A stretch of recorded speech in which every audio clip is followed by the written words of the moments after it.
Hello tout le monde, c'est Trina. J'espère que tout va bien. Petit changement de look de mon côté, j'espère que ça vous plaira, mais bon, rien à voir. Donc comme d'habitude, je vais commencer par vous remercier. C'est juste hallucinant le nombre de messages que je reçois et vraiment ça me touche beaucoup, j'apprécie. Et promis, comme à chaque fois, je réponds à tout le monde, je vous le jure. Donc je voulais aussi vous dire qu'on ne fait pas tout ça pour rien et vous remercier d'ailleurs, puisque des nouveaux éléments ont pu être apportés à une des enquêtes. J'espère que ça va pouvoir permettre de réouvrir le dossier et si c'est le cas, bien évidemment, je vous tiendrai au courant. Aujourd'hui, on va s'intéresser à une nouvelle affaire, celle de Marine Boisserand. Je vous la montre.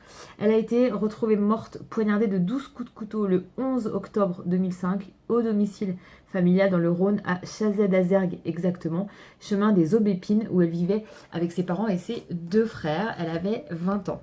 Elle a été retrouvée par son père, Éric Boisserand. Donc je vous montre la photo. Il a découvert le corps de sa fille dans le salon en rentrant en fin d'après-midi. Sur la scène de crime, il n'y a pas de traces d'effraction, ce qui laisse supposer peut-être, je dis bien supposer, que Marine devait connaître son agresseur. Pas de vol, pas d'agression sexuelle, pas d'ADN, pas d'empreinte digitale, mais une trace de pas ensanglantée. On y reviendra plus tard. Et le téléphone portable de Marine et le téléphone fixe de la maison avaient disparu. D'ailleurs, à ce jour, ils n'ont jamais été retrouvés.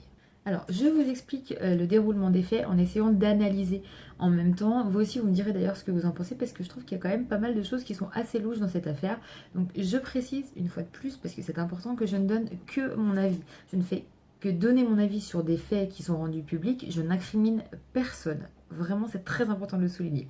Donc, Éric Boisserand, le père de Marine, qui est visiteur médical, rentre chez lui ce jour-là plus tôt que d'habitude. Il est 17h à peu près. Les volets sont fermés, mais il sait que sa fille Marine est là puisque sa voiture est garée dans l'allée. Donc, il ne cherche pas à savoir si elle est là et si elle va bien. Il explique qu'il va au garage s'occuper de sa moto, qu'il la sort et que c'est seulement en revenant qu'il appelle sa fille et c'est là qu'il voit la mare de sang derrière le canapé du salon. Alors déjà, ce qui m'intrigue, vous me direz ce que vous en pensez, c'est que un père de famille, normalement, quand il rentre, la première chose qu'il fait, c'est s'assurer que sa fille, au moins, va bien. Surtout qu'il est rentré plus tôt que d'habitude. Donc, il aurait dû prévenir Marine, au moins, peut-être, pour pas qu'elle s'inquiète s'il entendait un bruit. Enfin, je sais pas. Après, c'est que mon avis personnel, une fois de plus, je le répète. Donc, quand il découvre sa fille, je vais essayer de vous montrer le plan de la maison. Elle est allongée derrière le canapé. Voilà, les pieds vers la porte-fenêtre et la tête contre le canapé. Forcément, Éric Boisserand hurle. Elle gît dans une mare de sang. Elle a plusieurs plaies au couteau, au niveau du thorax et au niveau de la gorge. La première chose qu'il fait, c'est d'appeler un médecin, un ami médecin, à Chazay-d'Azergues, le docteur Jean-Pierre Micol, en lui disant « c'est très grave, viens le plus vite possible ». Et le docteur Micol va demander à un confrère, le docteur Jean-Pierre Estanov, lui aussi de la région, de l'accompagner. Alors déjà, là aussi, ce qui m'intrigue, c'est quel médecin à qui on dirait c'est très grave, viens tout de suite, demanderait aucune information sur la nature de l'urgence.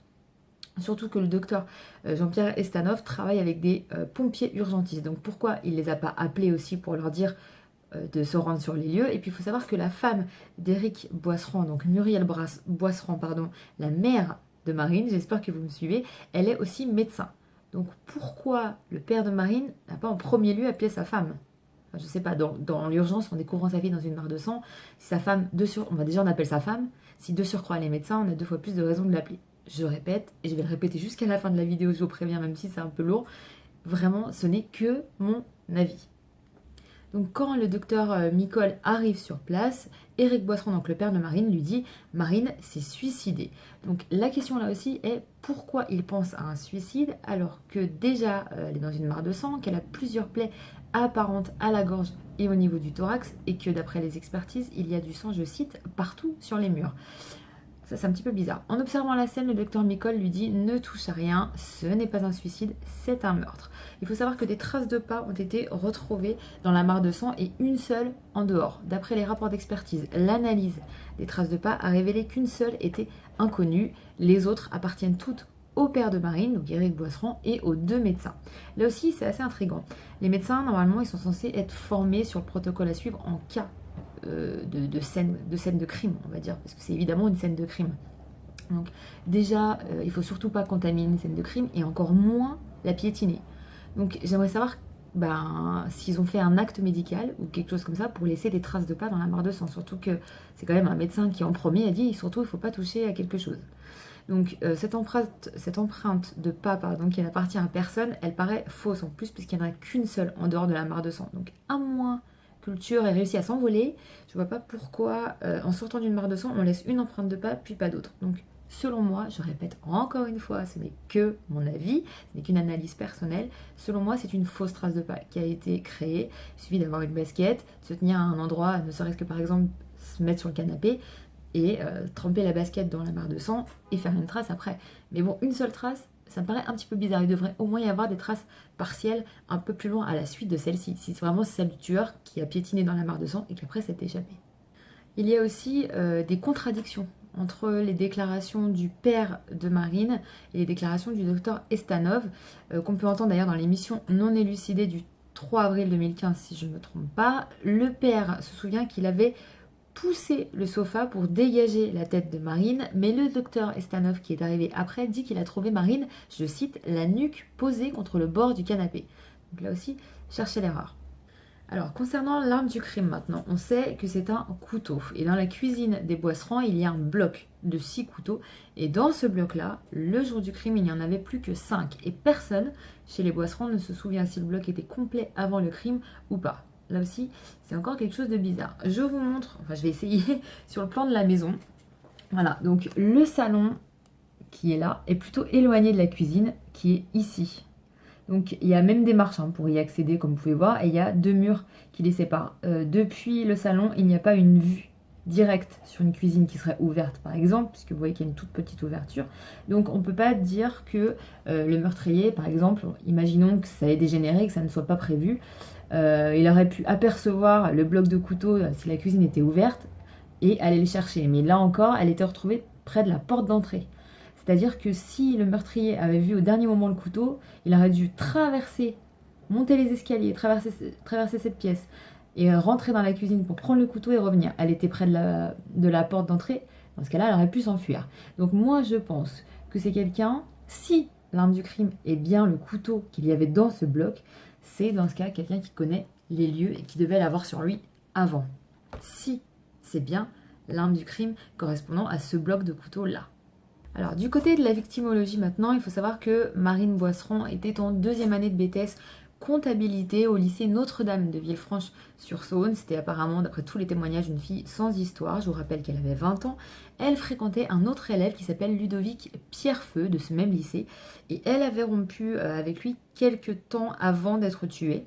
En juin 2006, Ludovic Pierrefeu a été interpellé. Il a été remis en liberté après 33 heures de garde à vue, faute d'indices.